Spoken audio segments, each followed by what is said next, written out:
This afternoon, our friends at Twin Cities Live are going to be broadcasting live from Matamidi, and you are invited to join them. So they've been featuring this East Metro suburb all week, and today you can stop by the Wildwood Tavern to be a part of their audience. Elizabeth is going to be there from 3 until 4:30. Lindsay Brown from 5 Eyewitness News is also going to be there as well. Super fun. Today is your chance to purchase a copy of the KST Family Recipe Calendar, which benefits Open Arms of Minnesota. Chris and I both have recipes in here, so if you didn't make it out to the fair and you weren't able to get one, you can get a copy by bringing $5 to the TCL in your town in Matamidi today. Details about today's broadcast are on the TwinCitiesLive.com page, so check that out if you're interested. All right, well, Minnesota, you know, we're known for many things. 10,000 plus lakes, the Juicy Lucy, Prince, to just name a few.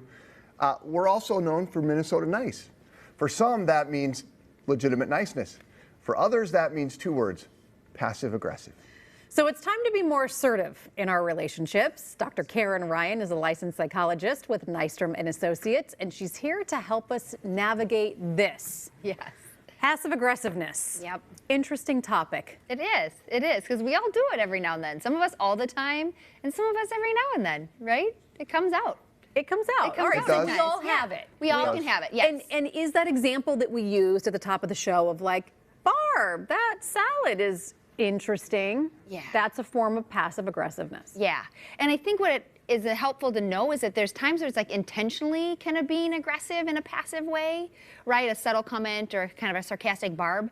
And then I think there's times we really don't know we're doing it, where we've really wanted to like put the other person's needs first, but then our needs kind of pop up and then that anger, that frustration comes out and we don't even know we're doing it. Well, so we had a discussion in the newsroom, and one of our producers, Ryan, said, well, I think if you say, oh, Megan, that dress is interesting, like that can be perceived as kind of aggressive, right? Yes, but exactly. if you're in a conversation and you're having it, oh, what do you think of my shirt? Well, I don't know, it's interesting. Like it maybe isn't as passive aggressive. Exactly, where you're still trying to be nice, but there's Right. still that little piece that's not nice in there. Yeah. So words and context, Yeah. big deal. Make a So huge just difference. kind of break down passive itself as you're kind of going through the different forms of communication. Yeah, there's four main like ways we communicate. Yeah. And the first is passive. Passive is really I'm going to negate or not think about my own needs and put the other person's needs first. And that can work for a while, but after some time of doing that again and again, we start to feel like we're not important, our self-esteem gets impacted, and then sometimes that kind of pops out. Right? So that's passive. And then there's aggressive, which is just thinking about my needs, my wants, and negating the needs of somebody else. So kind of demanding and not thinking about the other person. And then passive aggressive is letting that other person's needs come first, but also really thinking your needs are important, but just not being direct in it. And that's when those passive aggressive kind of things come out. Versus assertive is my needs are important and your needs are important. And so I think the passive aggressive thing is so hard because people want to be polite. To me, that's what it all comes down to. Like they don't want to have an upfront. Yeah. You don't want to just face it head on. You just want to kind of like, you know, gently push along whatever it is you're trying to get accomplished. Exactly. And the main thing is people are trying to be nice or get along or avoid conflict. And so that's what that's what so much literature will tell us is the way we combat being passive aggressive is by realizing it's okay to have wants and needs. It's okay to have conflict because some people think if conflict is so bad and the whole spectrum, some people think it's a conflict to ask to go to a different restaurant. Yeah. Or to ask for some help as you're trying to navigate getting the kids to bed or chores in the morning. And that's not negative conflict, that's just having communication. Sorry, go ahead. No.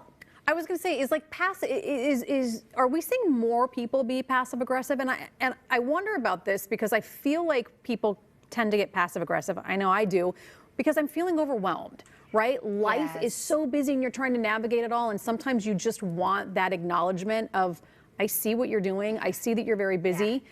Because I could see myself being like, well, I'm glad dinner was enjoyable for everybody tonight. I haven't sat down since, you know what I mean? Those kinds of comments coming out because we're exhausted or because we have too much on our plate. I think you're exactly right. And that piece of then it kind of builds up and then we feel frustrated or we feel like we're not being validated or understood or recognized for all the work that we're doing. And so sometimes an assertive way to do that is like, can we just acknowledge that I worked all day, got home and got dinner on the table? Am I a rock star or what? Okay. And then, you know, yes, Mom, you're awesome, or that piece. And then that feels good because you've now been assertive at like, can I just acknowledge all I did today?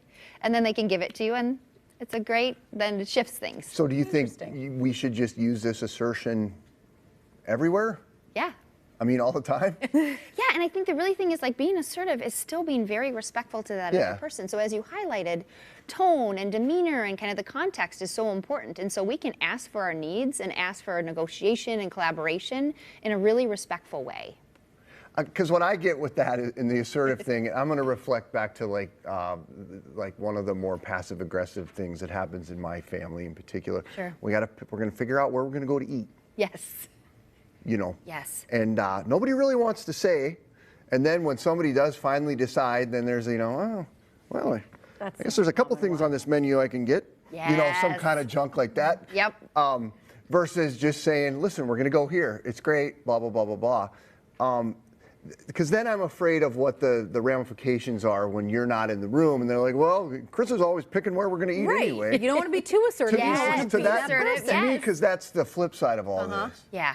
No, and I think it's thinking about like what is good negotiation and what is good like making sure the other person's being included or invited to have an opinion. So you can't make that person. If that person's going to choose to be passive and not give you a response or suggestion, that's kind of on them.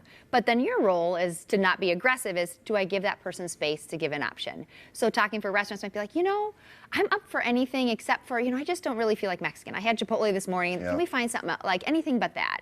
And then that other person might give suggestions. And so kind of opening the door that way or narrowing it down to what your interests are and then giving space for that person to express theirs. So is there any way to address someone who's being passive aggressive at you in that moment?